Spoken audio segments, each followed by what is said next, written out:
קומי אולומה, קומי חמודה שלי, הולכים למקלט. הללי, בואי. בואי, קומי, הלל, קומי בבקשה. בואי, בואי. יאללה, בואי.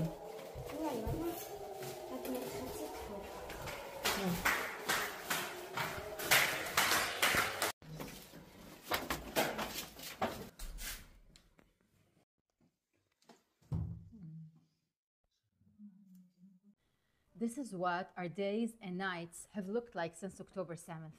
Since the missile attack from Iran began, the stress has only intensified because of how deadly these massive rockets are.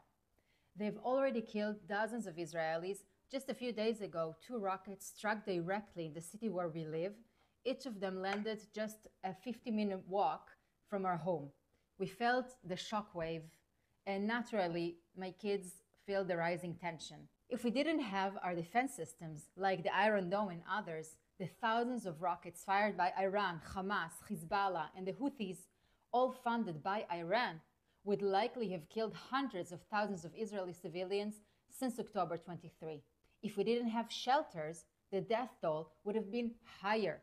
That was Iran's plan, to create a ring of fire around Israel and wipe it off the map. Did you know that in central Tehran, in Palestine Square, the regime placed a massive countdown clock in 2017, counting down to Israel's destruction in 2040? Documents found in Hamas's possession revealed that Iran transferred $500 million to Hamas in preparation for the October 7th attack. Weeks before the attack, about 500 Hamas terrorists came to Iran to get training. But here is what so many people around the world tend to forget. The rockets from Gaza did not start on October 7th. This has been going on for 24 years now, and it was heavily funded by Iran and Qatar. Hamas has fired an average of 830 rockets per year at Israel since 2001, not including the thousands of rockets they fired since October 7th. Anyone living just an hour south of Tel Aviv, in Sderot, in the kibbutzim, in Ashdod or Ashkelon, has been living with this reality every single day. And throughout all those years, Israel doesn't retaliate. It shows restraint. It does everything it can to avoid escalation. Until once every few years, it decides to strike back, targeting terrorist infrastructure. Then Hamas launches rockets at the Tel Aviv area too, including my home. And then the same cycle. The world condemns Israel, accuses it falsely of war crimes, and the terrorists win. So here's my question to you.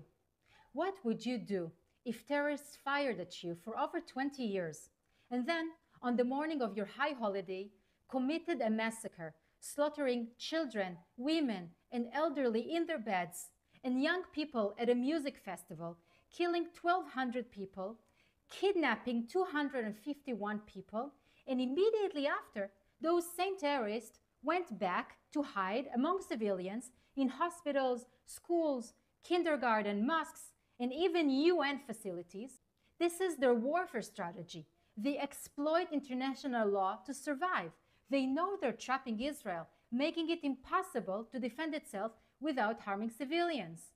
And remember, on October 8th, way before Israel even had the time to respond, while we were still identifying bodies, rescuing survivors, and trying to comprehend what had just happened to us, protests had already erupted around the world, chanting, "From the river to the sea, Palestine will be free," which of course means the elimination of Israel. The image of a wounded Israel gave hope to jihadists and anti-Semites around the world that maybe this is the moment that Israel will disappear. So now tell me, what would you do if this massacre was happening to your country, to your family? Israel faces the toughest dilemmas in the world every single day. We do everything we can to avoid harming innocent people based on the values of the IDF, which I know well, and according to international law. And still, we are condemned and subject to modern-day blood libels across the world, demonized across the globe. So let me leave you with this. If you tolerate Hamas's evil against Israel, if you let terror win, your children could be next. The jihadists living in the West are no longer afraid to say it openly. Their goal is to take over the West and impose radical Islam. They've been preparing for this for years. So now you decide, which side of the river are you on?